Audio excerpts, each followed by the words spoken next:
حضرت حزقیل علیہ السلام کی قوم کا ایک بڑا ہی عبرت خیز اور انتہائی نصیحت امیز واقعہ ہے۔ آپ کی قوم کے 70,000 لوگ مردہ کیوں ہو گئے اور وہ کس وجہ سے شہر چھوڑ کر بھاگ گئے؟ محترم سامعین کرام، آج اس واقعہ میں آپ کو بتاتا ہوں۔ اس سے پہلے حضرت حزقیل علیہ السلام کا تعارف آپ کی خدمت میں پیش کرتا چلوں۔ حضرت حزقیل علیہ السلام یہ حضرت موسیٰ علیہ السلام کے تیسرے خلیفہ ہیں جو منصب نبوت پر سرفراز ہوئے۔ حضرت حزقیل علیہ السلام کا لقب ابن عجوز یعنی بڑھیا کے بیٹے بھی ہیں اور آپ کو ذوالکفل بھی کہا جاتا ہے۔ ابن عجوز کہلانے کی وجہ یہ ہے کہ یہ اس وقت پیدا ہوئے تھے جب آپ کی والدہ ماجدہ کی عمر بہت زیادہ تھی اور وہ بوڑھی ہو چکی تھی،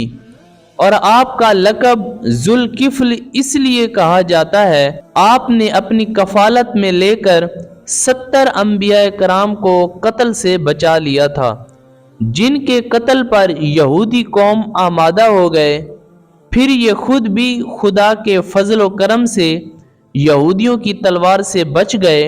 اور برسوں زندہ رہ کر اپنی قوم کو ہدایت فرماتے رہے۔ محترم احبہ، اس کا واقعہ کچھ یوں ہے کہ بنی اسرائیل کی ایک جماعت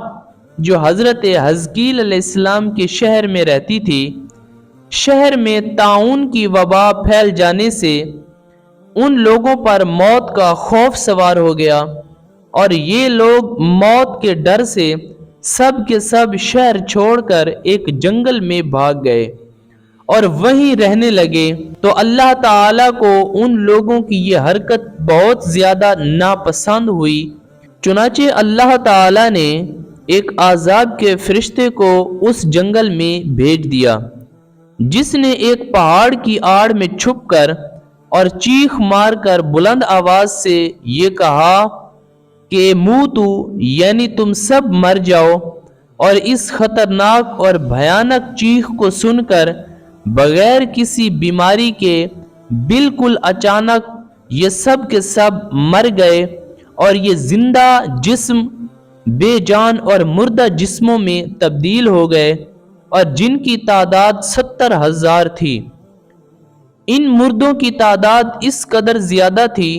کہ لوگ ان کے کفن اور دفن کا کوئی انتظام نہیں کر سکتے تھے، اور ان مردوں کی لاشیں کھلے میدان میں بے گور و کفن 8 دن تک پڑی کے پڑی رہ گئیں، اور 8 دن تک پڑی رہنے کی وجہ سے وہ لاشیں گلنے اور سڑنے لگیں، اور بے انتہا کے تعفن اور بدبو سے پورے جنگل بلکہ اس کے ارد گرد میں بھی بدبو پیدا ہو گئی۔ کچھ لوگوں نے ان کی لاشوں پر رحم کھا کر چاروں طرف سے دیوار اٹھا دی تاکہ یہ لاشیں درندوں سے محفوظ رہیں۔ کچھ دنوں کے بعد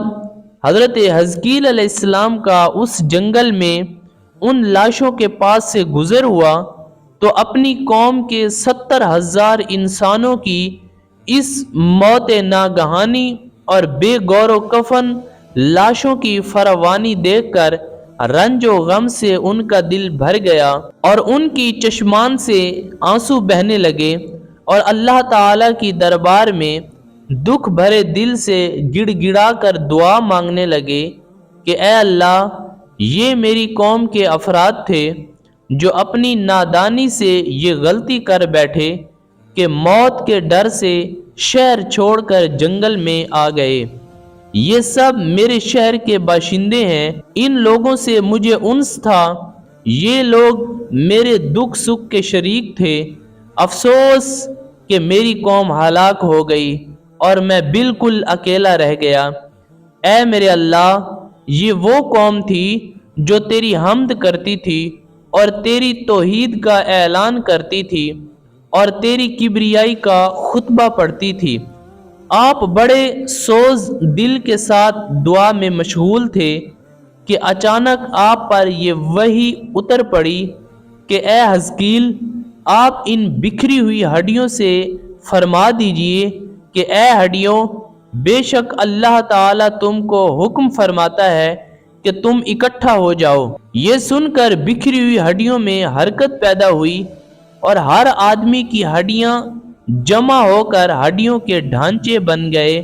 اور پھر یہ وحی آئی کہ اے حزقیل، آپ فرما دیجئے کہ اے ہڈیوں، تم کو اللہ کا یہ حکم ہے کہ تم گوشت پہن لو۔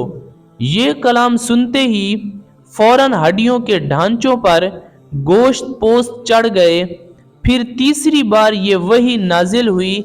کہ اے میرے نبی، اے حزقیل، اب یہ کہہ دو کہ اے مردو، خدا کے حکم سے تم سب اٹھ کر کھڑے ہو جاؤ۔ چنانچہ آپ نے یہ فرما دیا تو آپ کی زبان سے یہ جملہ نکلتے ہی 70,000 لاشیں زندہ ہو گئیں اور اللہ کی تسبیح کرنے لگیں۔ پھر یہ سب لوگ جنگل سے روانہ ہو کر اپنے شہر میں آ کر دوبارہ آباد ہو گئے اور اپنی عمروں کی مدت بھر زندہ رہے، لیکن ان لوگوں پر اس موت کا اتنا نشان باقی رہ گیا کہ ان کی اولاد کے جسموں سے سڑی ہوئی لاشوں کی بدبو آیا کرتی تھی، اور یہ لوگ جو کپڑا بھی پہنتے تھے وہ کفن کی صورت میں تبدیل ہو جاتا تھا، اور قبر میں جس طرح کفن میلا ہو جاتا تھا ایسا ہی میلا پن ان کے کپڑوں پر نمودار ہو جاتا تھا۔ چنانچہ یہ اثرات آج تک ان یہودیوں میں پائے جاتے ہیں جو ان لوگوں کی نسل سے باقی رہ گئے تھے۔ محترم سامعین کرام، اس سے پتہ چلا آدمی موت کے ڈر سے بھاگ کر اپنی جان نہیں بچا سکتا، لہٰذا موت سے بھاگنا بالکل ہی بیکار ہے۔ چاہے جتنی بھی وبائیں پھیل جائیں، جتنی بھی بیماریاں شدت پکڑ لیں، تو ہمیں بیماریوں کے خوف سے نہیں بھاگنا چاہیے، بلکہ اللہ کی ذات پر یقین اور بھروسہ رکھنا چاہیے۔